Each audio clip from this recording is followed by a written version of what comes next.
Hello, I'm Soycat, and Argentina just recorded what looks like very good data, 6.5% year-over-year growth in their economy, but today I want to answer the question of is that actually good for all of the people of Argentina? Because a lot of people will immediately point to a libertarian figurehead and say, yeah, well, if they're seeing economic growth, it's probably at the expense of their poorest citizens, but the fun thing is you can actually measure that, and in today's video, I want to go through the fundamentals of how this actually works by starting with the simple question of is Argentina actually doing well? And the answer is kind of depending on when you measure from. From 2017, things have been going pretty rough. In fact, it was only 2023 that they matched their 2017 peak, according to the World Bank. This is actually a pretty dire stat when you think about it, but it does mean that now with this extra growth, which is coming in 2024, due to the fact that things have been going well there, they will soon be reaching their all-time high if you measure by economy. So that is good news. It's not that they're just actually still recovering from the pandemic bump. They have finally started to grow as an economy, which is generally a good thing. GDP is gross domestic product, a measure of just all things that are happening in an economy, and all things being equal otherwise, you want that number to be higher. It is better to have a 640 million GDP, all other things equal, than a 72 billion GDP. It is a great thing when gross domestic product grows because more things are being exchanged, more goods and services are changing hands, and that has to be a good thing. But it's especially also good for Argentina because they've been working with various, the IMF is of course the biggest international bank they're working with, but they've been working with as many banks as possible to try and improve their standing in their economy. They want to calm local market jitters, and they want to make sure that they have the central bank reserves to keep their currency stable. Without a stable currency, you can't have growth. Without low inflation, you can't realistically have growth, and Argentina has struggled with both of those things for a very long time. So yeah, on the fundamentals of the economy, things are going well. You could be doing better than 6.5%, but it's certainly better than whatever country you or I live in is doing right now, but they're starting from a lower point, so that's why it can be so high. But the other point that people will jump into, besides, well, okay, this isn't real growth because it's all going to be in financial services or whatever. It's not, by the way, a lot of sectors are growing, but you might then say, well, okay, if this comes at the cost of government expenditure, Javier Milei has basically tried to cut as much of the government as he can, theorizing that the free market would be better at growth, and even if that's true, even if that is leading to the boom, we could debate whether cause and effect are true there, isn't there a problem of inequality? If you cut the government, a lot of things the government does are equal, whereas private companies are much more, like they make things work however it happens to be, which is why they grow better, but that's going to be worse for inequality. And I want to talk about the Gini coefficient. This is the way you can actually measure that fact. The Gini coefficient is basically the way of describing how equal or unequal a country is. But to point out how this works, I want to start with, that's right, MS Paint diagrams. This is something which I think a lot of people don't quite understand, and we're going to start with the idea that there is one pie in an economy. A country's economy can be shared between all of the participants, and that we can just call that the pie, right? Because it's a pie chart.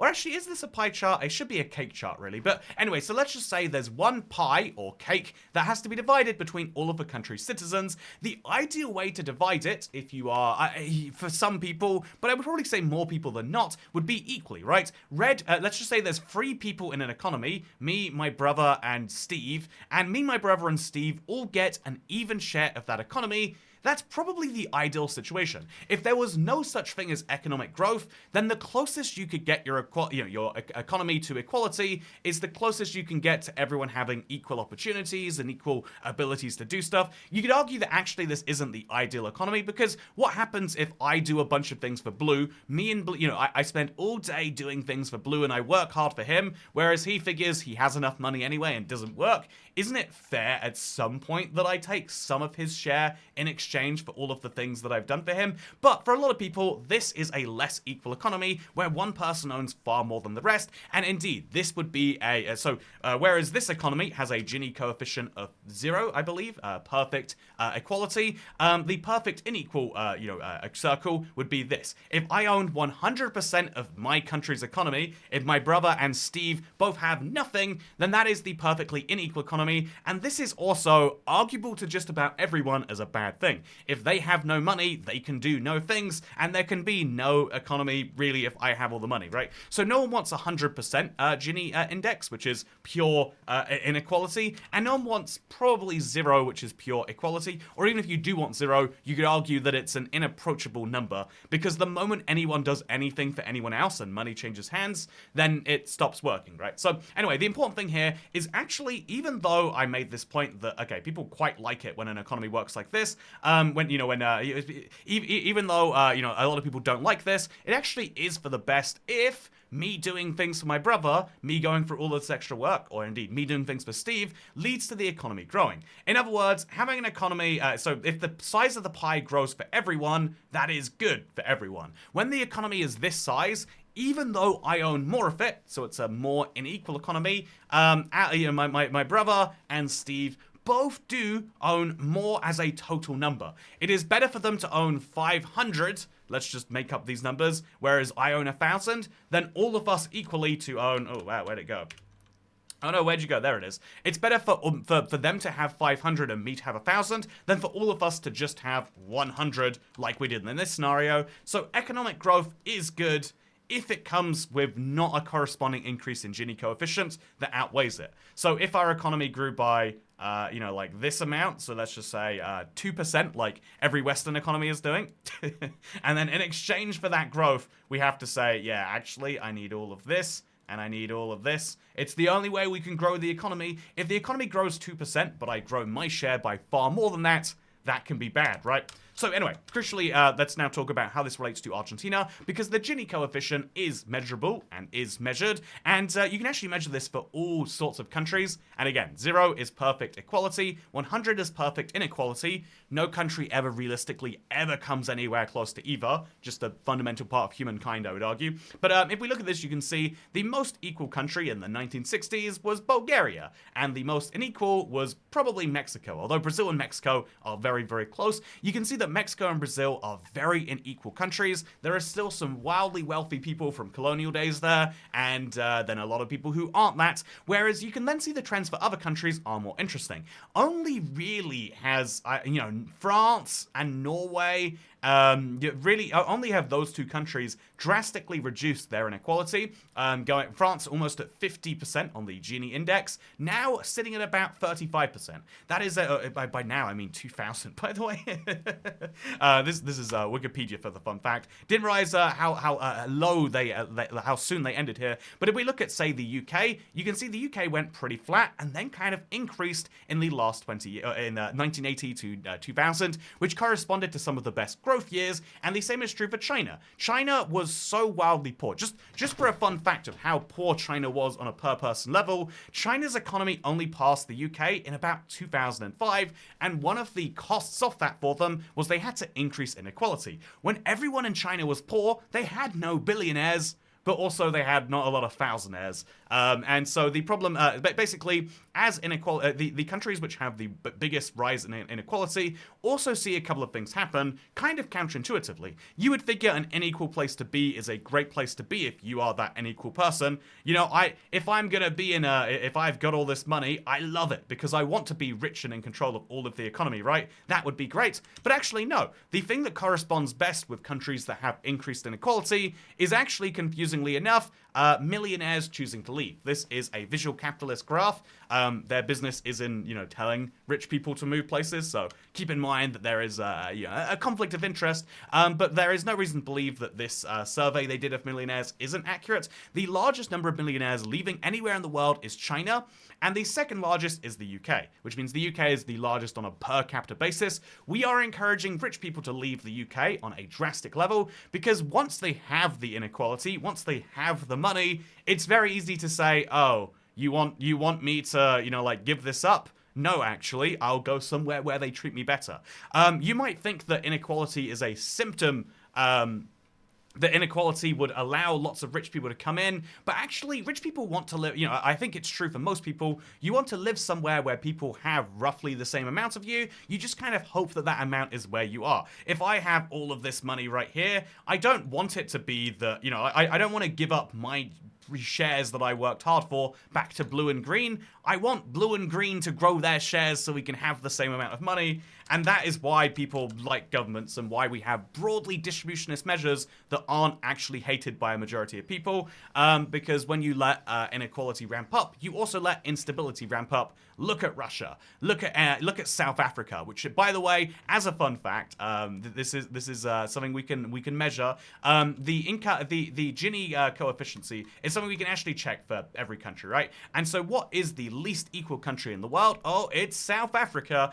South Africa is broken as a country. The level of inequality in South Africa is so high that it is causing them problems, whereas the level of equality, you might say, in other countries is low enough to not be a big deal. Also, wow, and this map here is aiming that the only countries below 30 are Eastern Bloc, Nordic, Scandinavian, Algeria, and Pakistan, a couple of Middle Eastern countries, and then Azerbaijan and Armenia.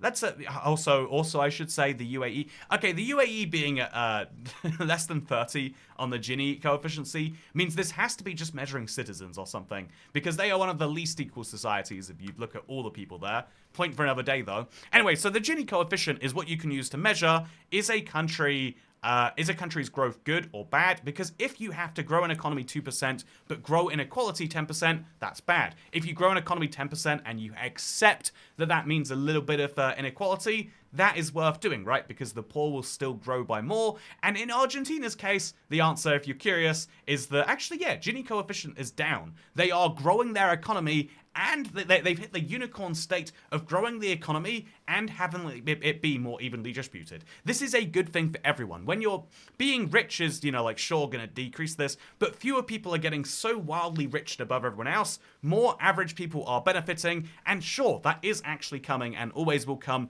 at the cost of some average or below average people, but in general, the average human being in Argentina is getting wealthier. There is more money going around, and that money is becoming more evenly spread among those people, and that is a good thing, but it is a really hard thing to work out. In most countries, you cannot get to this point without drastic moves. It is something that is very, very hard, because a lot of people hear this and say, I don't care about the economy, I care about my personal circumstances.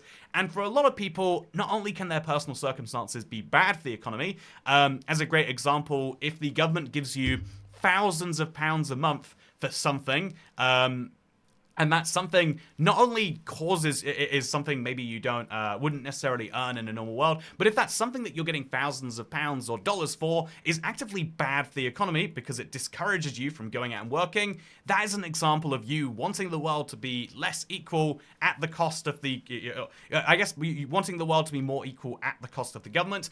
And it's something that's very easy to say and to want, but because the government is this big entity. If I was to say to my good pals, let's say Steve says to me like, "Hey mate, I'm gonna level with you. I just don't feel work as much anymore. I'm not." Or if Steve said to me, "Look, I've been working for 30 years and I think it's time for me to go on cruise holidays, but I don't have the money for it. So please, could you just give me a bit of your money and I could go and do that?" That would be a little bit grating. But when it's not 3 people, when it's 300 million people, or like 30 million taxpayers, it's a lot easier. If you get the ideas to hidden people, that's how things work. And so economic growth is an idea that we need everyone to be thinking inside of themselves. Yes, we want this almost at all costs. The only cost that we shouldn't be willing to accept is an increase in inequality, perhaps, or even you could say the only cost we're not willing to bear is short-term growth over long-term growth. We should all want our economy to grow so that we're all richer, rather than saying, look, there's going to be a shrinking amount of the pie here. Let me tell you that the only way this is going to work is if we all accept that I've just got to have more of the pie because I want it, okay? That is what I think is good for an economy. And is that what we're getting? Well, there's the interesting question, isn't it? So yeah, next time that you're hearing about the economy, it might be an instinct to say, but does this matter to you? In the long run, always yes. Always yes. Unless, like this million map shows, if your goal is never to stay in your country anyway, then no. You might as well have the best ride while you're there and then go leave. take that money that you've gotten from it and go and enjoy it in Switzerland or the US, as many people will do.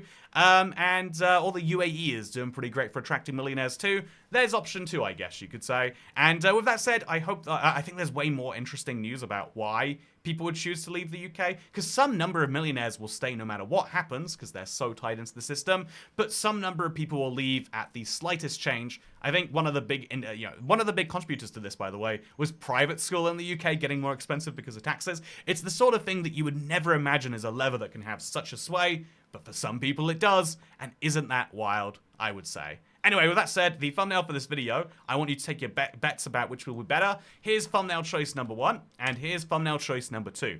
So the argument here is that this is country ball style. It's Argentina with the flag and the face, and this is the very controversial president. Again, the annoying thing about how we do politics right now is we say, yeah, I don't care if he's grown the economy because he's right-wing, and I don't like right-wing policies. And it's like, you know what? I think that we should be more ideologically flexible and say that if we have a leader that represents our political views but is doing a terrible job with the country and actively going against lots of our views but on the same side, we should say, nah, get out of there, mate. What I want is like a president that grows our economy, not one that's willing to sacrifice it to make some point about Germans buying Chevrolets. Sorry, that's a rant for a different day. Anyway, with that said, I think that you should be willing to praise your enemies and criticize your allies, and that is a healthy political system. But yeah, do you think as a result, Mr. Controversial Man will be good, or will it be all down to the flag and the map? In fact, there's multiple maps here. Look, there's a map back there, there's a map over here, but also this one has an arrow, whereas, I mean, this has an arrow too. But the arrow looks like it's the sun going up, like, is Argentina getting sunnier? If you don't know their flag, you might assume that. Small side note, but Argentina's flag weirds me out, and I just needed someone to tell that to. Anyway, thank you for watching. Second channel, don't care. Goodbye.